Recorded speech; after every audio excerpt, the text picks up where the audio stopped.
awal pagi keluar dan tengok alam, tengok pada seluruh keadaan alam pada kita dan bumi, dan membaca ayat inna fi khalqis samawati wal ardi wa ikhtilafil laili wan nahar sampai akhir ayat ini, untuk memberitahu bahawa dunia ini hanya adalah sebagai ayat dan tanda kepada kebesaran Allah Subhanahu wa taala.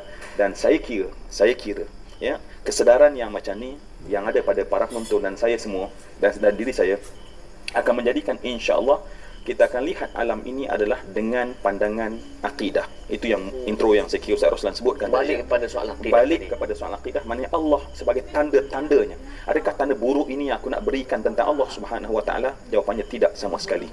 Dan kemudian masya-Allah balik juga kepada perbincangan asal manusia, bila dia nak disampaikan ke atas muka bumi ini, maka apa yang mesti adalah ilmu. Dan dunia Islam ya, oleh kerana struggle terhadap benda-benda asas, benda-benda yang bersifat asas. Jadi sebab tu benda-benda yang besar environment kita tidak lagi menjuarainya.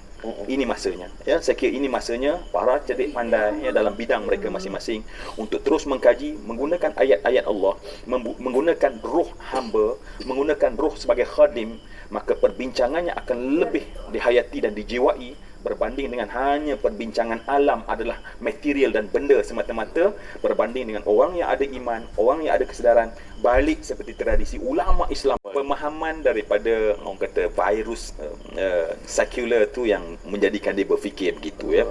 Sebab saya kira orang barat pun dah sebenarnya dah memecahkan benteng ini sebenarnya, apabila bercakap satu benda, ini soal environment semata-mata, ini alam sekitar, dan tak dikaitkan dengan soal dalam soal hubungan dengan pencipta yang lebih hebat dan soal akidah yang kita katakan. Jadi sebab tu kalau tidak ada virus sekular ini, insya-Allah saya kira manusia akan tahu bahawa apa saja bab kita bincang. Kita bincang tentang fizik, kita bincang tentang biologi, kita bincang tentang matematik, kita bincang tentang apa sekalipun dalam hidup ini, maka teras dan asasnya adalah Allah Subhanahu wa taala. Jadi kerana itu saya kira tidak timbul persoalannya. Mungkin orang yang sangat dangkal dan cetek dan sangat kurang akan beranggapan seperti bahawa ini environment, apa perlu kita kaitkan dengan soal akidah dan kepercayaan dalam kita nak menceritakan bagaimana kita nak melestarikan alam ini sebagai tempat kita tinggal.